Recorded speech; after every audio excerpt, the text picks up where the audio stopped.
Muy buenas tardes, estudiantes del curso de Principios de Administración. Hoy tenemos la tutoría número 3 del curso y el objetivo de esta tutoría tercera es el de compartir algunos conceptos básicos del diseño organizacional y unos elementos muy rápidamente de lo que es la administración del cambio. Me voy a concentrar mucho en lo que es los diseños de la organización, por cuanto es un concepto sumamente importante para los administradores, para nosotros los futuros gerentes. Primero que todo, quisiera llamar la atención con respecto a las funciones básicas de la administración. Las funciones básicas de la administración, ¿verdad? Digamos la primera tutoría, hablábamos de lo que era la planeación, la organización, la dirección, la integración y el control, el código. Y hablábamos de ellos en función de que ese es el marco conceptual por el cual se iba a desarrollar el curso.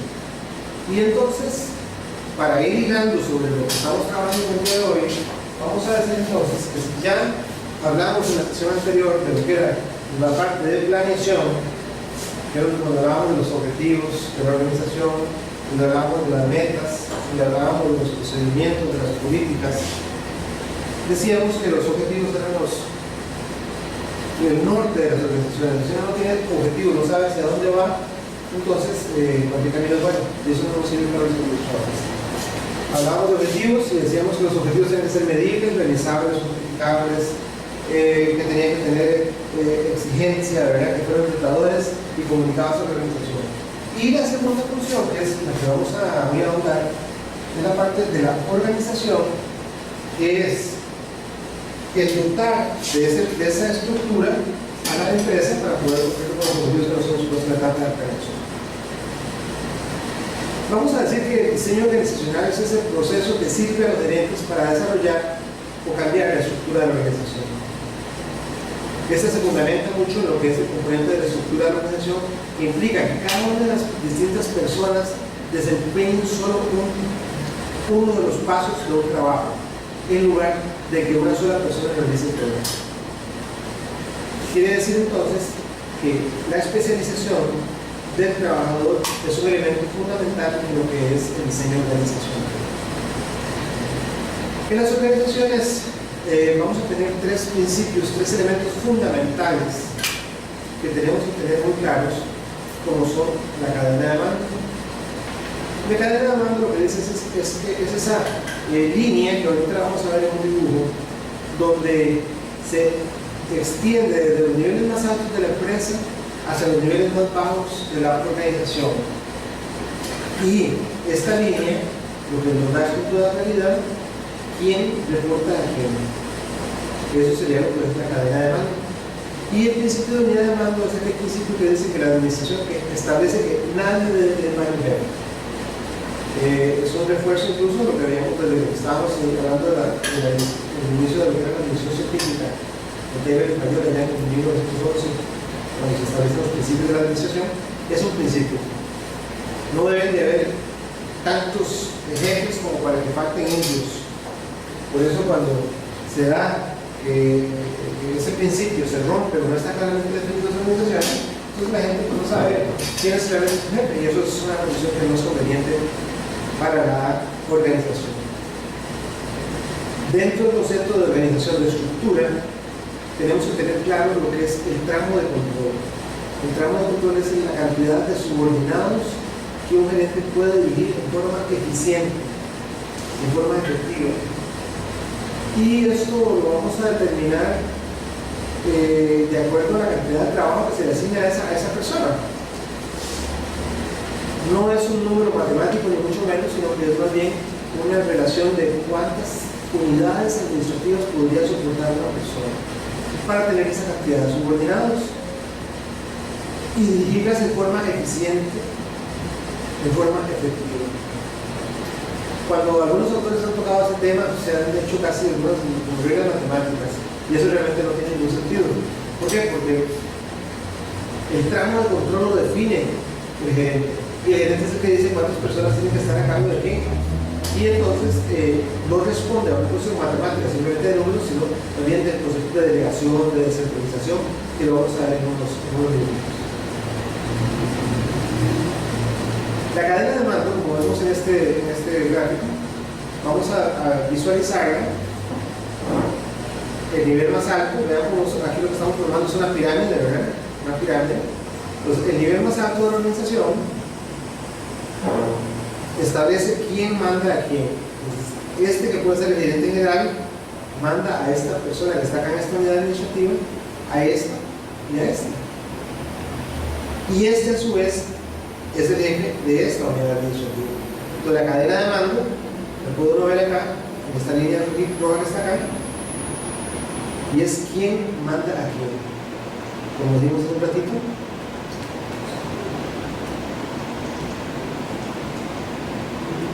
es esa línea continua de autoridad que se extiende a los niveles más altos de la organización hacia los niveles más bajos de la organización. Ok. Dicho esto, vamos a hablar de los conceptos fundamentales dentro del concepto de organización, que es el de la autoridad, el de poder y de responsabilidad.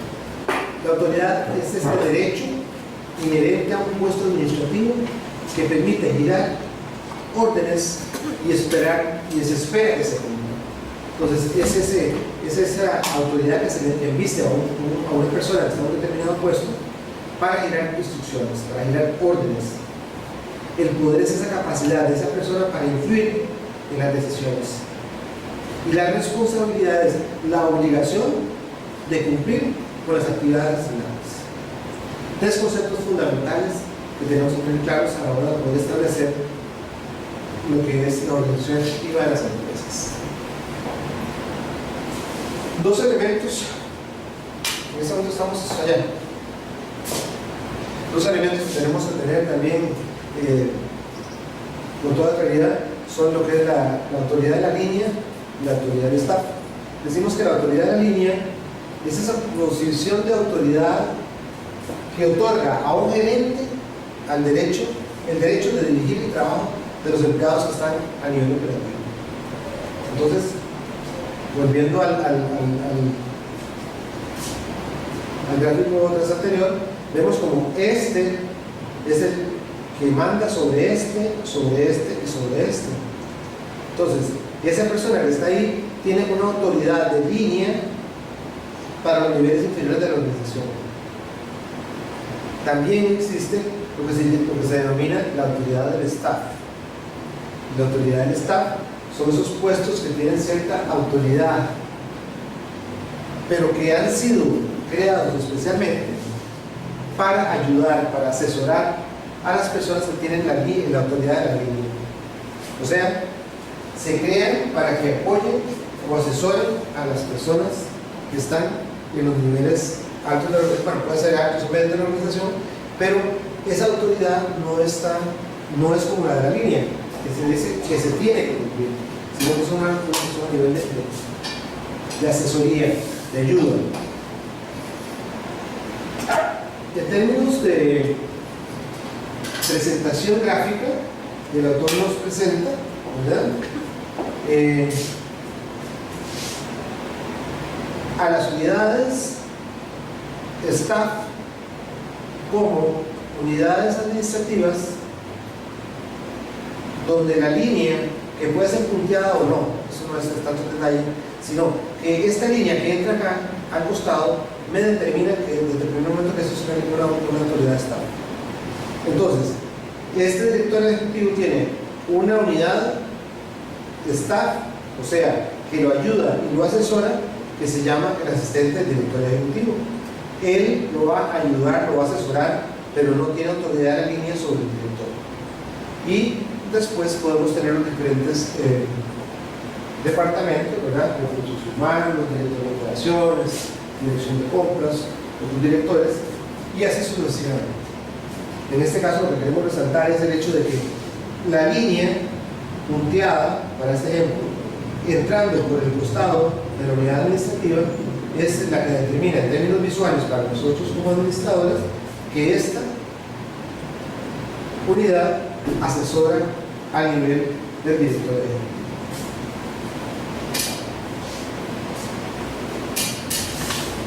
como podemos ver, la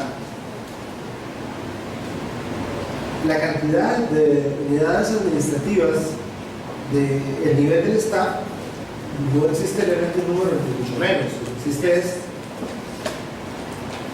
la necesidad, y al tener necesidad, nosotros podemos tener la posibilidad de crearlos. Así que podría ser incluso que esta unidad de staff pudiera existir acá a nivel de este departamento. Y igualmente la visualizaríamos como esa unidad que asesora, que aporta en función de apoyar a la unidad que está inmediatamente para arriba de ella. Ok. El autor nos propone 5 tipos de poder. Dice que existe el poder coercitivo, que es el poder basado en el miedo, el poder de la recompensa. Ese poder está basado en la capacidad para repartir algo que los demás valoran. El poder legítimo es ese poder basado en la posición personal dentro de una jerarquía formal, y el poder del experto es ese poder basado en la experiencia, una habilidad especial o los conocimientos interpersonales, los conocimientos personales. Y el poder de referencia es el poder basado en cada uno y se identifica con la persona que tiene recursos o rasgos personales distintos. Nos presenta el autor también otra información con respecto a las habilidades para crear una base de poder. Esas bases de poder, dice que las habilidades que podríamos generar son respetar a los demás a través del respeto hacia los demás funcionarios de la empresa. Se establecen relaciones de poder, como decíamos hace un rato, con respecto a cómo las personas deben de poder determinar. Muchas veces se relacionan unas otras que también lo tienen. Eso es un fenómeno que parece natural, dice que son como los lobos de una misma camada. Dice, usted solo tiene que detectar a esas personas e imitar su comportamiento. La idea es que usted provoque que las personas con poder le noten y que les permita observarle en distintas situaciones. El poder que establece también las asociaciones de poder, controlar la información, el tener información también me da poder. También se gana que tiene poder por la actividad que uno tenga en los puestos. Y dice que el poder se puede entender como que se gana en etapas, no es simplemente que se lo dan a uno, sino que uno lo va adquiriendo a través del tiempo. Con respecto a eso de adquirirlo por etapas, dice que nadie pasa de carecer de poder hoy a tener mucho poder mañana. Sencillamente, eso nos dice que no ocurre. Dice que cuando vaya adquiriendo poder, recuerden que el inicio es lento. Usted tendrá la ocupación de demostrar que es capaz de manejar el poder. Cuando supere una prueba, probablemente le conferirán más poder en la organización. Conceptos que tenemos que tener muy claros con respecto a la organización: lo que es la centralización y la descentralización. La centralización y descentralización son dos conceptos que están asociados básicamente a la toma de decisiones. Entonces, uno podría decir que si los niveles inferiores de la organización pueden tomar decisiones, esa estructura de esa organización está descentralizada. En tanto y en cuanto eso no suceda, entonces decimos que está centralizada. En el caso de nuestra universidad, estimada estudiante, que me parezca así un poco extraño, teniendo 37 años universitarios, yo considero desde mi óptica que la centralización está dada en Sabanilla, está muy centralizada en Sabanilla, y que la autoridad, que la toma de decisiones en los centros universitarios está muy limitada. Entonces a veces ese conflicto que se da hace que los centros universitarios no sepan cómo actuar ni cómo operar, porque realmente esas directrices o esa cesión más bien de la autoridad para la toma de decisiones no está realmente clara. Entonces los centros universitarios a veces tienen esa confusión. Entonces nos limitamos en muchas ocasiones, no digo en algunos centros, en hacer unas soluciones de trámites, puramente trámites, ¿verdad? Unos instrumentos de evaluación o lo que sea, pero el concepto de centralización no se da, porque el poder de tomar decisiones desde Neótica está bastante concentrado en lo que es el área alta, digamos, de la organización de nuestra universidad. ¿Alguna pregunta que tengas que hacer? ¿Estamos bien? ¿Estamos bien? Muy bien, perfecto.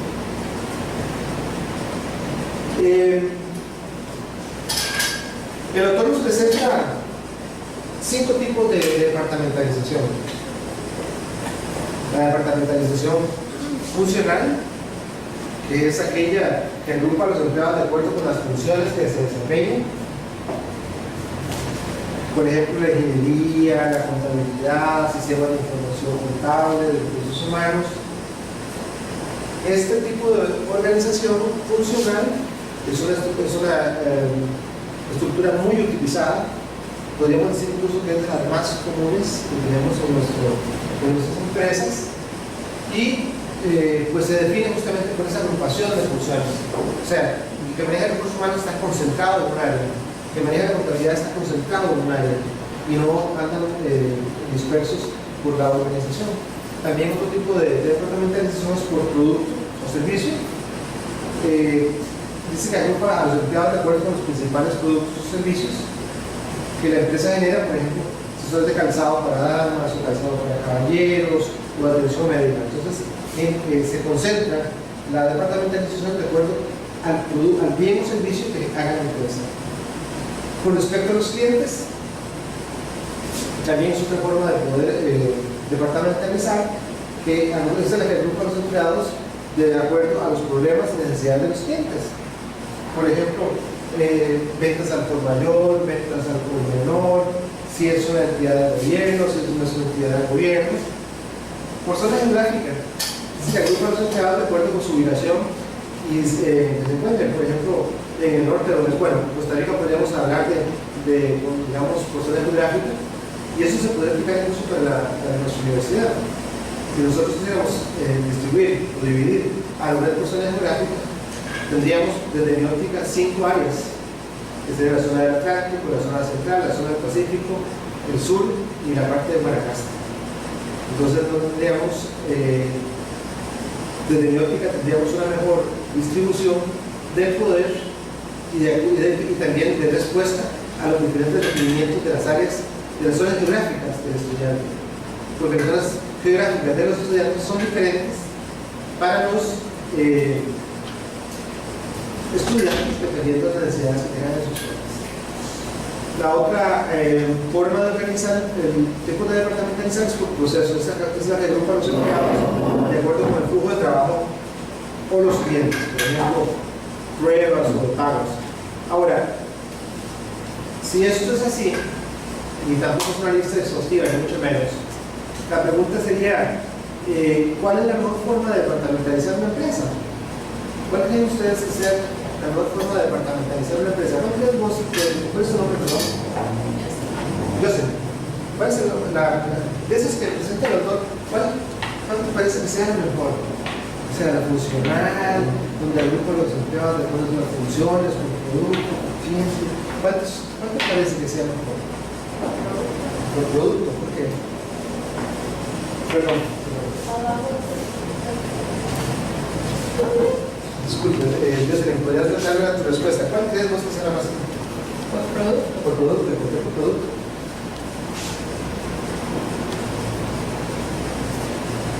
¿Te parece que sea importante pensar en que se pueda usar de acuerdo a los pagos, a las cosas? Está bien, es un concepto. Pero realmente lo que el gerente nos lleva es a presentarnos tipos de departamentalización. Pero no hay ninguna mejor forma que la otra. Va a depender del tipo de empresa. Entonces, lo bonito de esto es que cuando ustedes se enfrenten a esta realidad, recuerden más que los tipos de departamentalización es encontrar que existe un texto como el que ustedes tienen en sus manos, que son desde la propiedad de ustedes, y decir, voy a ir a buscar y cuál de esos tipos de departamentalización es la que me podría ser más efectiva dentro de la empresa. ¿Ves? sí están, o sea, la respuesta tuya es la que yo esperaba para poder decir esto. Y realmente eso es lo correcto. Es decir, que no hay ningún tipo de departamentalización mejor que otro. Depende del tipo de empresa que yo soy.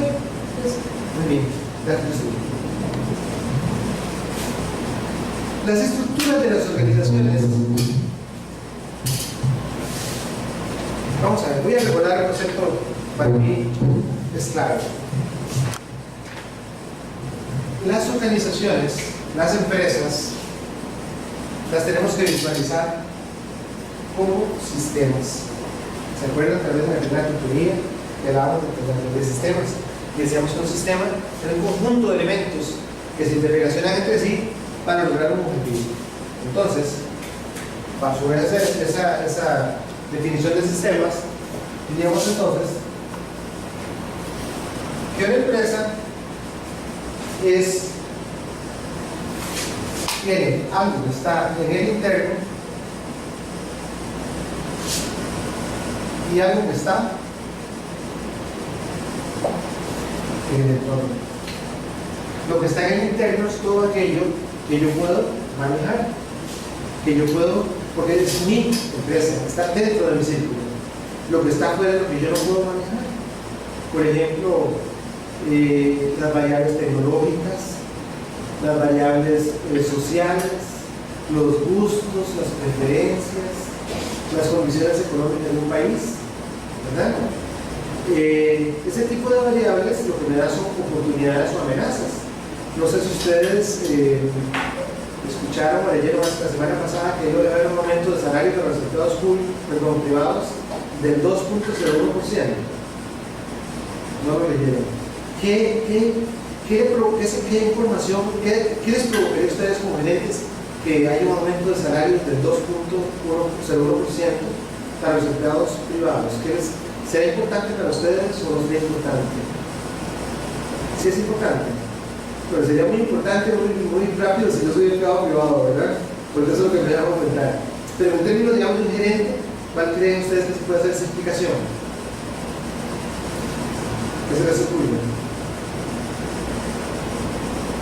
Vamos a ver, me voy a poner así. ¿Cómo entendemos qué es la inflación? La inflación en un país. Bueno, los políticos nos han dicho que la inflación es el impuesto más injusto. ¿Por qué? Porque todo el mundo lo paga. Bueno, a fin de cuentas, ¿qué es la inflación? Ok, en pocas palabras.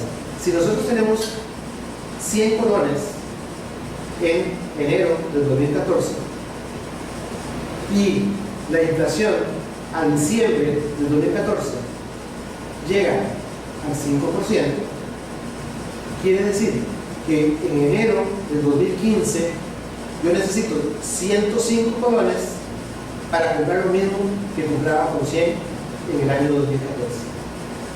O sea, el poder adquisitivo con la inflación se reduce, ¿verdad?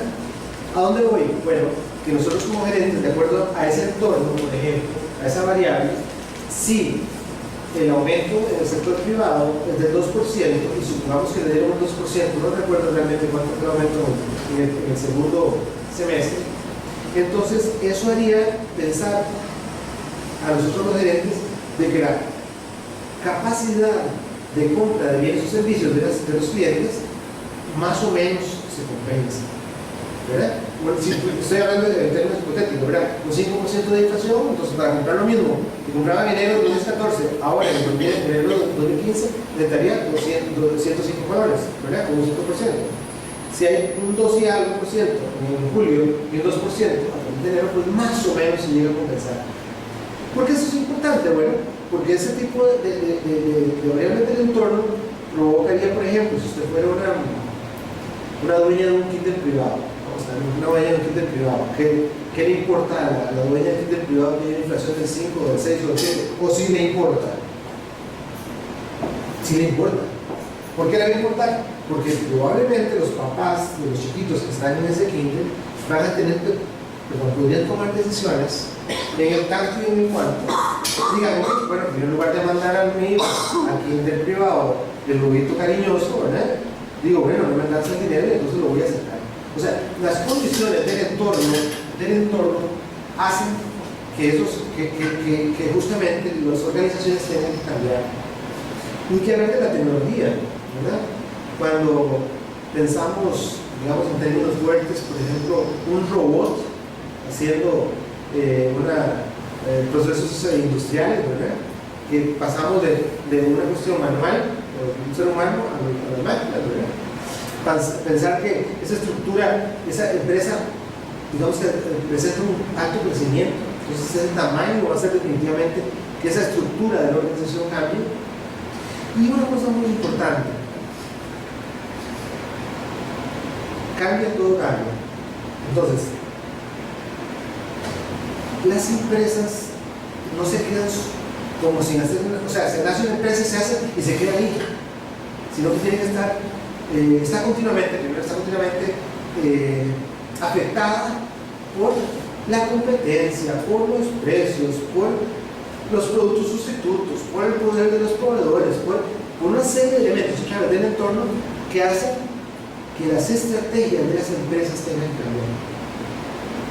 Entonces, las estrategias de las empresas cambian para sobrevivir, para responder a los requerimientos de los clientes. Esos clientes que están dispuestos a darle su dinero por el valor que ellos consideran que van a obtener a la hora de consumir el bien o servicio. Entonces, las estrategias, si son así, porque cambian, entonces tenemos que esa estructura se ve afectada por la estrategia. Y vamos a decir y recordar siempre que los cambios en las estrategias siempre deberán de provocar una revisión de la estructura. ¿Por qué? Porque puede ser, como lo habíamos hablado yo, cuando se hablaba de un tipo de departamentalización y me mencionaste uno, puede ser que hoy esa sea la mejor forma de departamentalizar una empresa, pero puede ser que mañana no, porque si la estrategia cambia por efectos, por ejemplo, del entorno, eso quiere decir que nosotros tenemos que variar la forma de trabajar y, ¿por qué no?, la estructura misma de la organización. Entonces, estos elementos que el autor nos llama como variables contingentes son algunos de los que pueden afectar el quehacer de las empresas, pero de las organizaciones y las empresas. ¿Okay?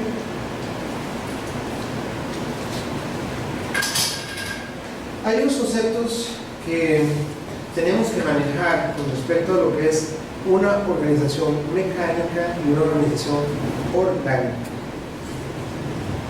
Se dice que las organizaciones mecánicas son aquellas estructuras que existen mucha especialización, están muy formalizadas, centralizadas, y además incluyo y digo que el entorno es muy estable. Entonces, cuando una empresa está en un entorno muy estable, está muy especializada, está muy centralizada, o sea, la organización está muy centralizada, se dice que es una organización mecánica. Y por el contrario, cuando la estructura no existe mucha especialización y formalización y existe más bien descentralización y se desarrolla en un ambiente, en un entorno dinámico, entonces lo que aplica es un tipo de organización orgánica, un tipo de organización que aprende del entorno y ese entorno cambiado. Entonces, para efectos, digamos, de la clasificación, deberíamos entender claramente los dos conceptos. La organización mecánica, aquella en la que realmente es como más o menos, digamos, es muy estable, y la estructura orgánica, la que por el contrario es un entorno muy dinámico, y eso es lo que debemos estar. Dice el autor, ya para ir resumiendo un poco, dice que la estructura sigue a la estrategia, como lo decíamos hace un rato, no al revés, no es al revés. La estructura sigue la estrategia. Si cambia la estrategia, revisen la estructura, porque puede ser que cambie. Eso es una frase del autor, pero en lugar de decirlo, cambia la estructura, no necesariamente tiene que cambiar, pero puede ser que se revise y que tenga que crearse otra estructura, simplemente, porque la estrategia está variando. Se me ocurre compartir con ustedes lo que pasa en la empresa Florida Ice & Farm. ¿Saben cuál es esa empresa? La que hace la cerveza en Costa Rica. Esa empresa es enorme, tiene un mercado muy amplio en todo el país, ¿verdad? Tanto a nivel nacional como internacional, y hace algunos años incursionó en las bebidas no alcohólicas y más recientemente en las bebidas, en la leche. La leche mu es un producto de esa forma de Zapata. Entonces, la estrategia de ellos fue diversificar, o sea, no depender únicamente de la parte de la cerveza, sino diversificar. Entonces, a la hora que diversifica, porque cambia la estrategia, entonces antes tenían, o sea, no era necesario hacer ninguna división de bebidas alcohólicas o no alcohólicas, pero ahora sí.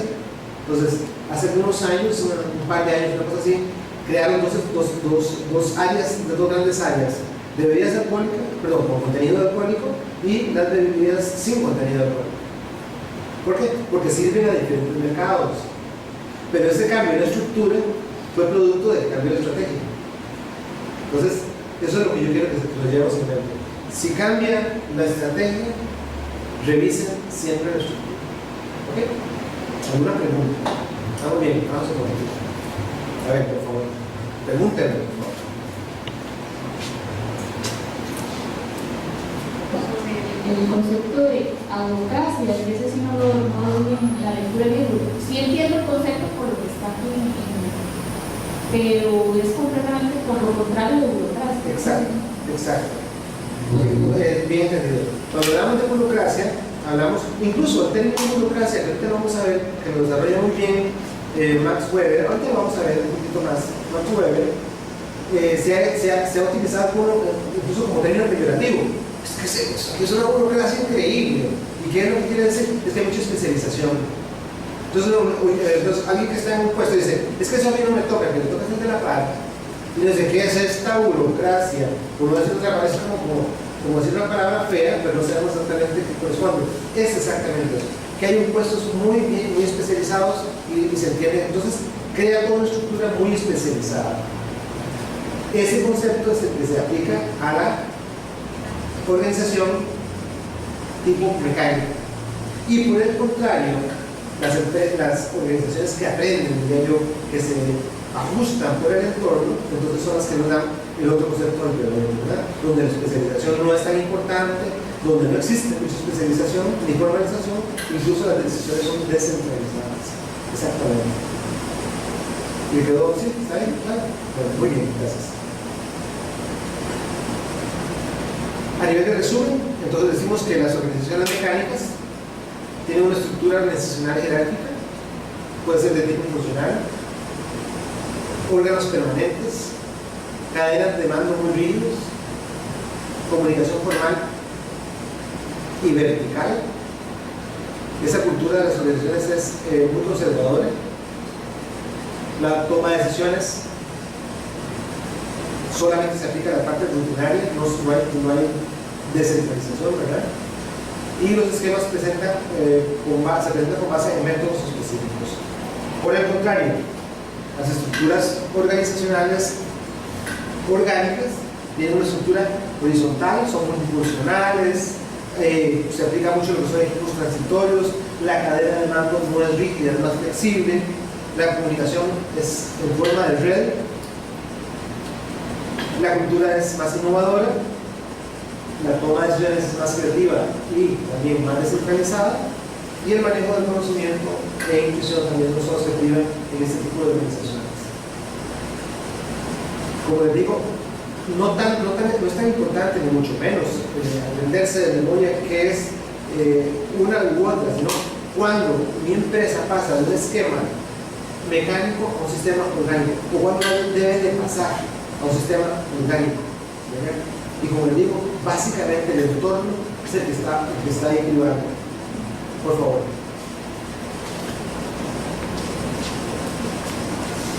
Generalmente las empresas más grandes siempre son de este tipo de jerárquicas, mecánicas, y las pequeñas son organizacionales, o puede haber diferencias. Puede haber diferencias. No tanto, eso no lo define tanto, muy bien tu pregunta, eso no lo va a definir tanto el tamaño, sino el cómo se desempeña. Por ejemplo, una empresa muy grande puede ser que las decisiones están centralizadas, que la estructura de mando está totalmente definida, que casi que no piensan como que el entorno no lo afecta. Yo diría incluso que está muy estática, ¿verdad? Y la otra, incluso un tamaño grande, mediano, si esta se da cuenta realmente que tiene que responder a los variables del entorno, de ese entorno que no es estático, ni mucho menos, entonces es la que justamente aprende. La organización que aprende es una organización orgánica, que se adapta a las variables del entorno. Pero sí, podría ser que fuera una muy pequeña, que fuera una mecánica, o pequeña, que fuera orgánica.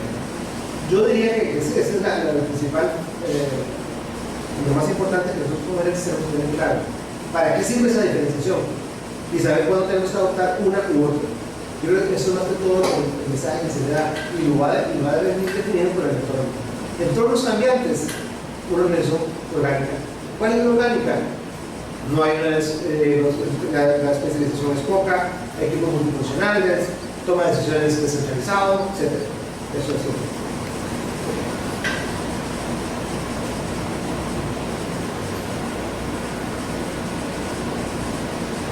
El autor nos presenta un experimento que hizo Joan Woodward en 1950 más o menos, ¿verdad?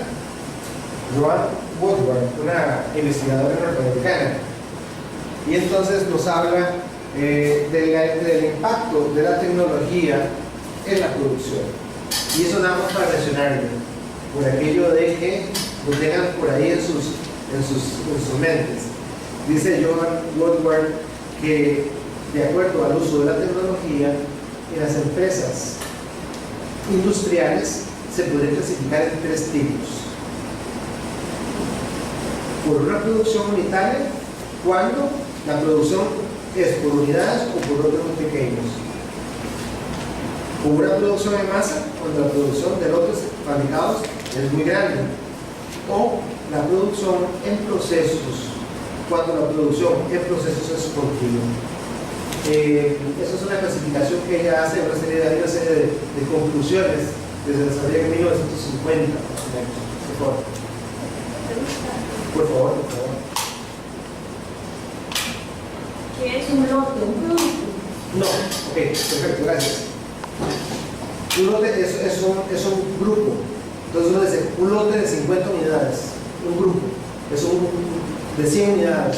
Entonces cuando se hacen producciones muy grandes, de 100 unidades, 1000 unidades, entonces de acuerdo con lo que ella estableció en ese estudio que se hizo en los Estados Unidos hace como 40, 50 años, se dice que las empresas pueden clasificarse en 3. Si producen lotes grandes, entonces decimos que son de producción a más, o si son unitarias o si son de proceso. Cuando hablamos de lotes, hablamos de esos cantidad de producto. Muy bien. Y en las estructuras organizacionales podemos tener estructuras simples, que son organizaciones con poca especialización y formalización, pero con gran centralización. O sea, para seguir con el ejemplo de lo que es orgánico y lo que es mecánico, ¿qué le parece a ustedes que sea la estructura simple? ¿Más orgánica o más mecánica? Dice que la estructura simple es con poca especialización. Más orgánica, perdón, más mecánica que orgánica, porque está más especializado, tiene razón, es más orgánica que mecánica, porque tiene poca especialización y, exacto, tiene razón, claro. Otra estructura, la funcional, es la que se agrupan las especialidades por similitud o por afinidad, y esa pareciera que puede ser un poco más mecánica. Otra que nos presenta el autor es las estructuras divisionales, que son organizaciones compuestas por unidades autónomas. Ok. Acá el ejemplo lo podemos ver mucho más claro en esta filmina, donde vemos que la estructura funcional, que les comentaba hace un ratito, que es una de las más utilizadas en nuestras empresas, agrupamos la parte de producción, ¿verdad? Que pues sería, digamos, la producción de un bien o un servicio, digamos que en todas las empresas, digamos que esta puede ser incluso una estructura más o menos, entre comillas, usual en las empresas, ¿verdad? Producimos en algún lado bienes o servicios, que son los que vamos a ir a vender para satisfacer las necesidades. Habrá un departamento de mercadotecnia, que es aquel que se encarga de realizar el producto, la plaza, o sea, el mercado, ¿verdad? ese mercado que es un lugar físico o no, donde los compradores y vendedores acuden para intercambiar bienes y servicios por dinero, dependiendo de el valor que yo le quiera dar por el consumo de ese bien o servicio que alguien me va a dar. Pues el departamento de mercadeo es plaza, promoción, precio y producto. La parte de finanzas o contabilidad de finanzas, como queramos ver, usualmente en todas las empresas existe, entonces ahí agrupamos todas las funciones del área financiera: tesorería, contabilidad, presupuesto, planeamiento financiero, ¿verdad? Y el departamento de recursos humanos. Entonces, ¿qué es lo que nos lleva a eso? Bueno, que el que está en el área de producción no tiene que meterse nada en las otras áreas. Y así como lo vemos hace un rato con respecto a la autoridad de la línea, entonces vemos cómo el director general, en este caso, es el jefe de esos 4 grandes áreas, y a su vez las grandes áreas, y aquí el dibujo me va a ayudar para seguir hablando de lo que es los ramos de control. Vean como, por ejemplo, el departamento de producción tiene 3 unidades administrativas y el departamento de mercadeo tiene 2 áreas administrativas. O sea, no hay ninguna regla, ni mucho menos, que le diga a usted que si el primero usted lo separa en 3, el segundo tiene 3 unidades administrativas, sino que eso depende de la empresa, depende incluso del estilo gerencial, ¿verdad? Pero no hay ninguna norma. Esto rompe el esquema de lo que es un dato con respecto a lo que es el tramo de control, ¿verdad? Aquí se considera que esta persona puede tener 3 subordinados, aquí esta persona 2 subordinados. En la estructura divisional que nos planteaban ahí, entonces ya no va a ser ¿cómo se llama? Por la función, sino por el producto, por la división. Entonces decimos, la división de lubricantes, división de combustibles, por ejemplo, división de químicos y todos los demás asociados a él. Se crea no por funciones, sino en este caso por divisiones, por el producto que están dando cada uno en la empresa. También la estructura matricial, nos presenta el autor la estructura matricial, que es esa mediante la cual se designa a los especialistas de los departamentos funcionales, o sea, las estructuras funcionales, para que trabajen en uno o varios proyectos encabezados por un gerente del proyecto. Eso está en la página 170. 173. ¿Y cómo lo vamos a ver? Lo vamos a ver en términos de esta gráfica que sacamos. Vamos a pasar la gráfica. La estructura matricial, entonces vea la definición, lo que nos decía el autor. Dice que es una mediante la cual se designan a los especialistas de los departamentos funcionales para que trabajen en uno o en varios proyectos encabezados por un gerente de proyecto. ¿Ok? ¿Cómo lo vamos a concebir con toda claridad en esta gráfica? Vean cómo en la parte superior vemos al director general de la organización. Tenemos las diferentes áreas funcionales, ¿verdad? Como lo decíamos hace un rato, que la gente de ingeniería, organización de desarrollo o contabilidad de finanzas, ¿verdad? En cada una de ellas. Y lo que hacen es como sacar, ¿verdad? Un recurso humano de cada una de estas áreas y lo juntan en esta forma, en el proyecto A o en el proyecto B. Y créanme que es una excelente forma de cómo organizar, porque son estructuras que no son rígidas, incluso se desaparecen cuando el objetivo está logrado, y toma realmente de las áreas funcionales el recurso más preparado, más preparado, y lo junta con otros y se provoca una sinergia muy importante. La estructura matricial es una estructura muy dinámica y realmente responde muchas veces al quehacer de las empresas. Hay empresas totalmente compuestas por equipos o grupos de trabajo, también otras empresas que se denominan el autor como organización sin fronteras, que son organizaciones que no están definidas ni limitadas por las fronteras o las categorías que imponen las estructuras tradicionales. Están en diferentes lugares, en términos geográficos incluso. Okay. Y esa organización que aprende, esa que he estado compartiendo un rato, dice que es una organización que ha desarrollado la capacidad de adaptarse y cambiar continuamente, porque todos los miembros tienen un rol activo en la identificación y resolución de asuntos relacionados con el trabajo. Las caracterizan porque por su diseño organizacional, porque comparten mucha información, porque hay un liderazgo muy fuerte, y también porque la cultura de la organización permite que esas organizaciones aprendan de lo que está pasando en el entorno. Yo diría que esto es un ejemplo de que son las organizaciones orgánicas, ¿verdad? Orgánicas. Cuando hablamos de cultura de la organización, hablamos de sistemas de significados compartidos dentro de una organización que determinan la forma de actuar de los trabajadores. Tiene valores compartidos en sus elementos culturales, por ejemplo, sus historias, sus ritos, sus símbolos, su lenguaje para utilizar en la empresa.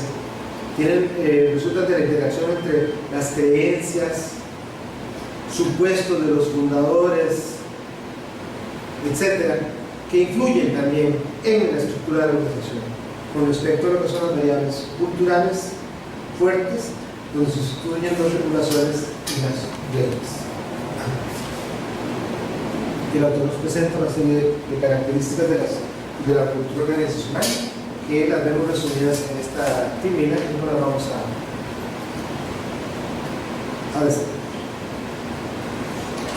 Por ahora estamos cubriendo lo que es el capítulo número 5 del libro de texto y vamos a tomarnos un pequeño descanso para seguir con el capítulo número 6 de su libro de texto. Se llama La administración del cambio, el estrés y las innovaciones. Vean que a mí me gusta mucho este tema, porque usualmente se deja por fuera, y realmente cuando estamos haciendo y hablando de implementación de cosas, o sea, implementar es llevar de lo que se planeó a la práctica. Y vean, por favor, ese es el arte de la administración. Usted puede ser el estratega con más visión, el más minucioso, etcétera, pero usted puede tener la posibilidad de redactar las mejores propuestas para una buena estrategia, pero si ustedes la llevan en la práctica, no la pueden implementar en sus empresas, son los chapas. Entonces es el arte de la administración. ¿Qué provoca este tipo de elementos? Bueno, provoca que cualquier cambio que se da en las organizaciones afecta mi status quo. Mi status quo es como soy yo. Si afectan, por ejemplo, uno dice, yo trabajo en un área donde repartimos exámenes, por ejemplo en Ronel, y donde recibimos exámenes, instrumentos de evaluación, ¿verdad? Y ahora resulta que los instrumentos de evaluación en lo que viene es que los cursos nuestros van a ser en línea, o sea, van a estar en una plataforma. Entonces las personas que trabajan en esas áreas, ¿qué sienten? Temor. ¿Qué provoca el temor? Provoca el estrés, provoca la no identificación. Imagínense los centros universitarios nuestros, que tienen una estructura funcional donde hay gente que definitivamente está manejando instrumentos de evaluación. Entonces nosotros como gerentes tenemos que entender que hay factores del cambio que afectan a nuestra organización y a nosotros mismos. Entonces dice que el cambio es una modificación en el entorno, en la estructura, en la tecnología o en el personal de una organización, que es una fuerza constante, una realidad organizacional, y puede ser o una oportunidad o una amenaza. Dice, eso me acuerdo de una vez que estaba estudiando administración médica, dice que al único que le gusta el cambio es al bebé, pero cuando está mojado. Si no está mojado tampoco le gusta. O sea, que el cambio, siendo inherente a un entorno cambiante, a nosotros no nos gusta. Pero no podemos pensar en seguir haciendo lo mismo todo el tiempo, porque la competencia no está dormida. Y si no es así, y si eso es así, nosotros tenemos que cambiar. Ahora, ¿quiénes somos las personas que provocamos cambios en las organizaciones? Nos llaman agentes de cambio. Entonces, los agentes de cambio son personas que inician un cambio en la organización y que asumen una responsabilidad para manejarlo. El cambio puede ser en estructura, por ejemplo, con las relaciones de autoridad. Puede ser que sea plane o que se ponga más horizontal una estructura. Puede ser que cambie los mecanismos de coordinación. Puede ser que incluso haya que rediseñar los puestos en la empresa. Y por consiguiente, otra vez hablamos de los tramos de control. Puede ser que se vengan a reducir el tramo de control en las organizaciones, en la estructura de la organización. Imagínense el tipo de cambio, el tipo de nivel de estrés que eso puede provocar. La tecnología en procesos, en métodos de trabajo, en equipos de trabajo. Y con respecto al personal, con respecto a las actitudes que tengan los recursos humanos, con respecto a eso, a sus expectativas, a sus percepciones, al comportamiento de ese cambio que están viendo, que está pasando y que nos puede atropellar. Entonces nosotros como gerentes también tenemos que estar atentos a ese tipo de elementos para poder que ese cambio en el quehacer nuestro no provoque el menor impacto posible en nuestras personas, en nuestro personal. Fuerzas que afectan el cambio. Bueno, esta lista no es mucho menos exhaustiva. Dice el autor que las fuerzas externas, por ejemplo, la competencia en el mercado. Imagínense ustedes lo que ha pasado últimamente con la producción de azúcar, por ejemplo, cuando cayó los productos sustitutos, ¿verdad? Entonces ya no le ponga azúcar al café, échele un sustituto, ¿verdad? Un suplemento.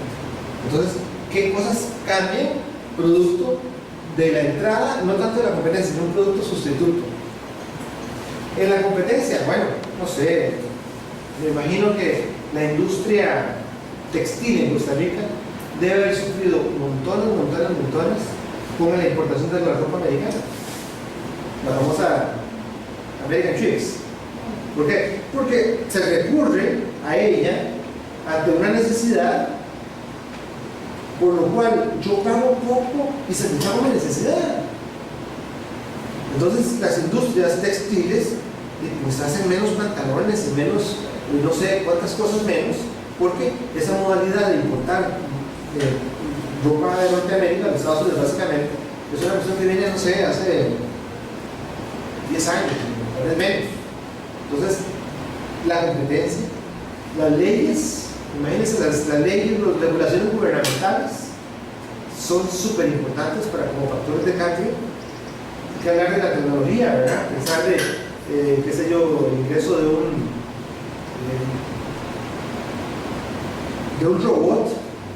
Yo me pongo a pensar en cómo programar un robot para que opere a alguien un apéndice.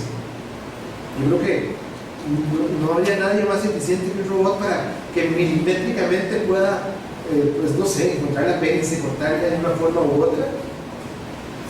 Los ciclos de la economía, los cambios sociales.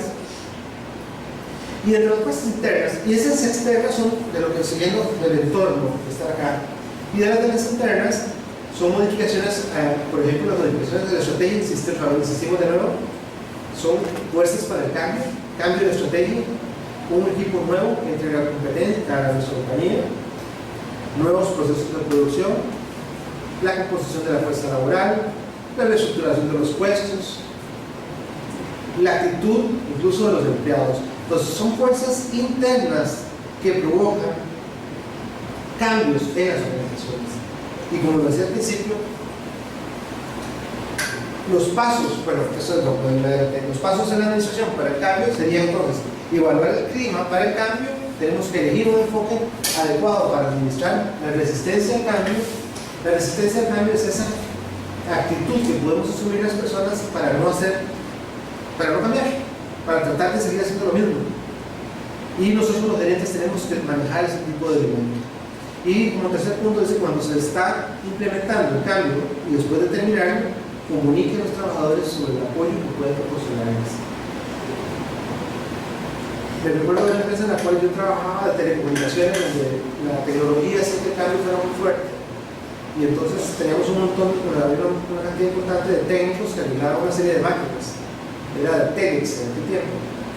Y se pasaba de la tecnología del Telex, que era, ustedes no No les cabe en la cabeza pensar que era una máquina que se comunicaba con otra máquina en otra parte del mundo, pero con solo esa máquina. Con una de esas de tecnología hace más o menos unos 30, 40 años. Y entonces, pasar de esa tecnología vieja a lo que era la tecnología digital, pues entonces, cuando llegó el fax, esa tecnología realmente se volvió obsoleta. Pero en la empresa teníamos un montón de gente que estaba capacitada para reparar los equipos de tenis. Y entonces el clic de la cosa era cómo hacemos nosotros los gerentes para poder preparar ese recurso humano y que no se sienta que está obsoleto. Al final de cuentas somos personas. Entonces ese tipo de elementos son los que nosotros tenemos que manejar ahora en el cambio. El autor nos propone algunas metáforas. Dice que una metáfora es por ahí, la denomina las aguas turbulentas.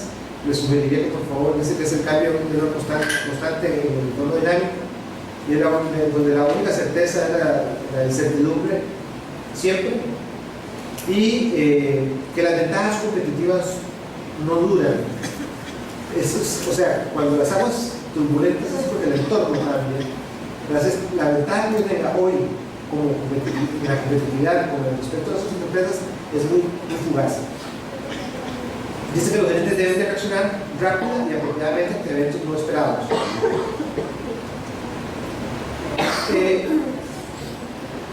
Y para ir cerrando en esa parte de lo que es el cambio, tenemos que pensar en por qué la gente se resiste al cambio. ¿Por qué creen ustedes que la gente se resiste al cambio? Voy a quitarle esa termina de ahí para. ¿Por qué cree usted que las personas no resistimos al cambio? ¿Por qué cree usted?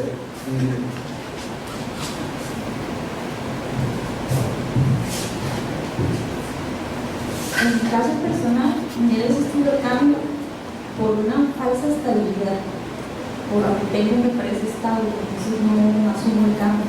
Perfecto, perfecto. ¿Cuál se te ocurrió que sea una? ¿Por qué no resistimos al cambio?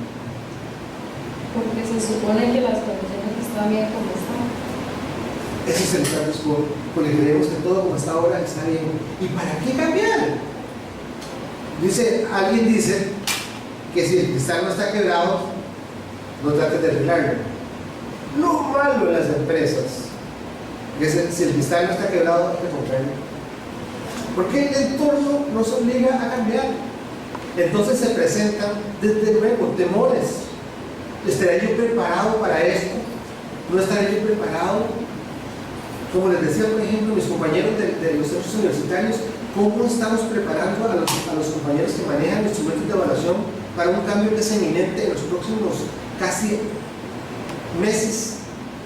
¿En qué nos van realmente a ayudar? Ya nos deberíamos de estar preparando para que sean especialistas en el uso de la plataforma y que todos sepan cómo ingresar tareas, cómo bajar tareas, cómo llevar un control de las calificaciones, un montón de cosas que ahorita no se las estamos dando y simplemente están temerosos, si es que tienen conciencia de que eso va a pasar. Claro, porque nos resistimos a eso, pero resistimos no es suficiente, nos van a doblegar, va a ganar el cambio. Y pensar que el cambio no es bueno, simplemente porque pues, venimos bien, madrito perro, ¿para qué no vamos a cambiar? No se complique, vida feliz. Y el temor a perder algo valioso, incluso el puesto. Entonces son elementos que hacen que nosotros resistamos al cambio. Bueno, para la tutoría del día de hoy nos quedan unos cuantos puntos por cubrir, pero vamos a poner acá porque yo creo que el concepto que yo quería manejar más que todo en esta tutoría, siguiendo el hilo conductor del libro, es justamente el cambio. El cambio donde ustedes son agentes de cambio, están sujetos al cambio y tienen que responder como futuros gerentes a esta. Así que para los estudiantes que nos siguen por allá y que nos van a ver en forma diferida por YouTube, muy buenas tardes.